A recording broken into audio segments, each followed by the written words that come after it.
Hi, English One Pre-AP. Happy Tuesday, and I'm excited about you delivering a speech in class on Thursday or Friday. You have 2 days to create a very short speech, a 3-minute speech, and here's what it's going to be about. So let's give a little bit of background here, and hopefully I can answer a couple of your questions. This will be short.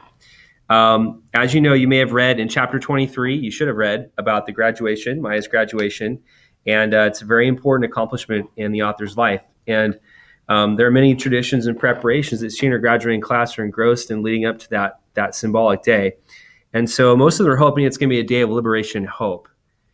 And the graduating class really gets a slap to the face when a white politician, Dr. Don Levy, comes up and with his words, he basically dashes their hopes and dreams by basically implying that all they're going to ever aspire to be and do is establish greatness in athletics. And so he reinforces the idea that no matter how hard they try, it'll never amount to anything. They should be grateful for what they have. And then to add insult to injury, he leaves immediately as if they were not worthy of his time. So, he really fails in all counts of rhetorical appeals, especially in the area of ethos, in that area of credibility, but pathos and logos as well. In contrast, the class valedictorian lifts their spirits by singing the Black national anthem, just full of pathos, reminding them of who they are and what they can achieve. And it's an excellent use of ethos, that credibility, and of course the extrinsic ethos that he has too, as he comes and takes the stage, being known by the class. So here's the question. How would the graduation have been different if the speaker had in part hoped the audience and identified with the crowd? So in other words, you're writing in place of Dr. Don Levy. Okay, and so here are the rules. You're going to write a 3-minute speech in place of Dr. Don Levy for the 1940 graduating class of Lafayette County Training School, from the perspective of a man or woman who can help the audience see past the bonds of racism and segregation. So what would you say to these young people who are looking to you for inspiration? What can you say to negate the stereotypes inferred in the white man's speech? Include in your speech, okay, I'm going to highlight this, include in your speech examples of successful Blacks up that time period in fields other than athletics. You're going to have to do some research for this. So you do need to spend some time researching. Engage the audience through the mind, through your credibility as a speaker, and you get to have you can be creative here, and through the heart, through that pathos, right? You can improvise on non-factual information, such as improvements to the school, gifts to the community, etc. But you use individuals from history when referring to people. If you choose to use someone famous at that point in time, make sure that it's credible.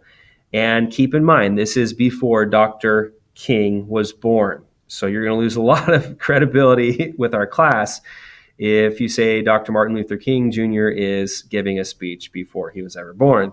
You don't want to do that. Okay, so try to use someone from the time period. If you're going to use someone famous, that's fine. It does not have to be someone famous. In fact, it's fine if it's just someone from the graduating class, but using actual people that would be notable for Maya's community at that time. You'll also want to do a little research to get an idea about what speeches would have been like at that point in time besides the actual book. So spend some time getting a feel for the audience. Remember, we talked about audience. It's all about what this audience wants. I know you can't read that very well, but you get the point. Audience, okay? What is going to establish rapport or ethos with that audience? What will actually engage them? It's 3 minutes, okay? 30 points. You're also going to give us a short analysis, explain how you used ethos, pathos, and logos in your speech. So that'll be included at the end. You will have to have note cards, okay? And we'll look about with that on Wednesday, and we will have a competition.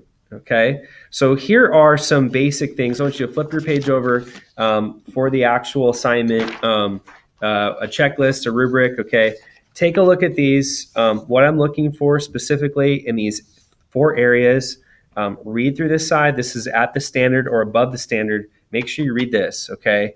Read all these boxes on this side because this is going to be your highest possible score.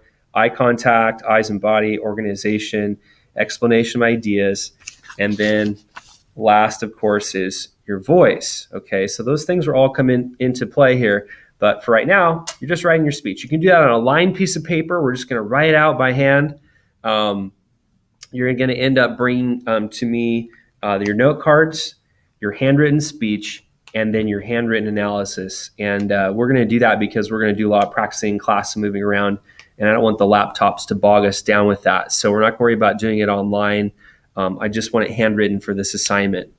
Okay, I hope if you have any questions, go ahead and email me. I will be in class on Wednesday, and I look forward to helping you with your creations. These have been a lot of fun. Have some fun with it. And don't worry about giving the speech. Everyone's going to have to do it. The number one fear is not death. It's public speaking. And so if you feel nervous about this, you're normal. And we're going to get through that together. And it's going to be great. So looking forward to seeing you guys. And we'll see you soon.